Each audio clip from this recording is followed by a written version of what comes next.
Alright, so all of us are used to like a certain routine that we're all like do on a daily basis, like get up, take a shower, brush your teeth, comb your hair, whatever it is. And some of us are so used to it that we don't like to change it. And the quote by Mr. Huxley that states, "The only completely consistent people are the dead," is a quote that I agree with.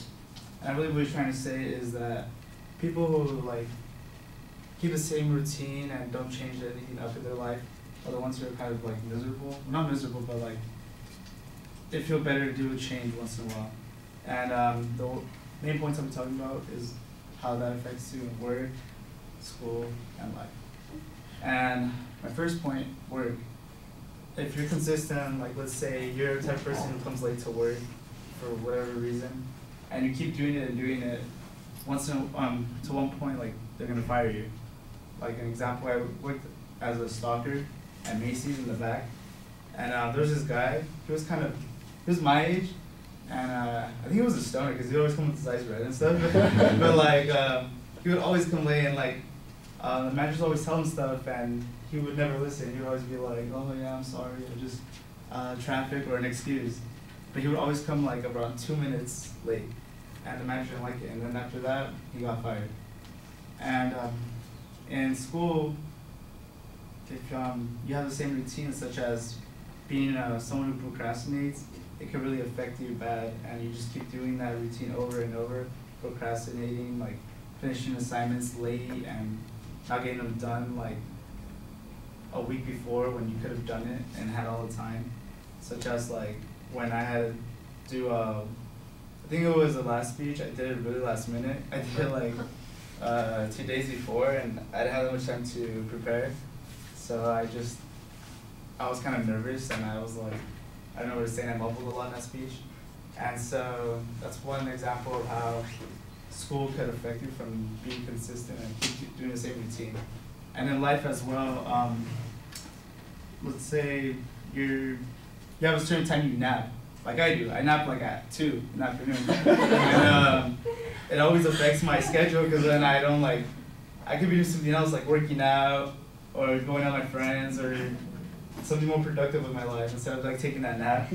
And it's because I'm so consistent and like to doing that, and like I had that schedule and I'm so used to doing that. And it's just, I think what Mr. Huxley said in the quote, that if you keep doing your routine and you just keep on, if you just don't change it up once in a while, like your life won't be that as great and not that exciting, and you won't be able to do much in life. And that's why he states, the only completely consistent people are dead, which I think is that people who just keep that same routine won't have like a really good, exciting life. Thank you.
Is it the one on Broadway or something like that? Yeah. Oh, okay. I used to go to that kickboxing thing that was right there. On the Sunday there, yeah. Oh, okay. They take it out and move it down the street.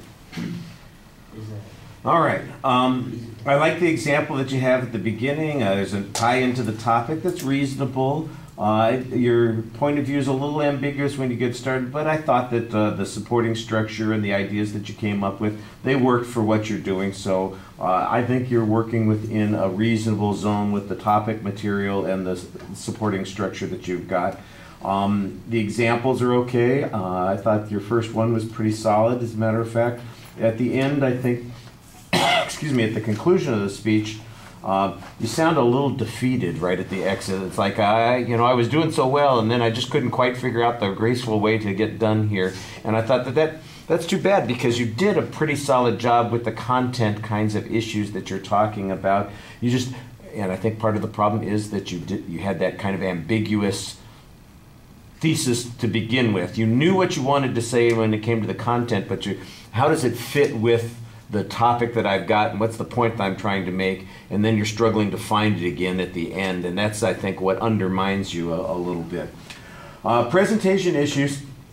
Your voice is pretty effective. I didn't think you mumbled, but you did sometimes have a tendency to be less articulate at times than other times. And I'm sorry, maybe we need a little consistency here. I don't want to say you're always got to be consistent, but sometimes I think it's not so much laziness as it is you are starting to think about the next subject, and so you're just not quite as clear when you're speaking as you're transitioning to the next point.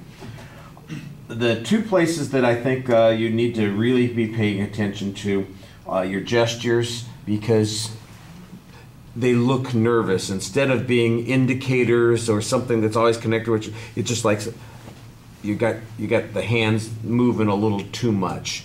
We want you to gesture. We want some effective indicators when you're talking, maybe a descriptive thing or two here and there, but it really feels sometimes like you've just got the nervous energy, and so the hands are moving I got to get the energy out somehow.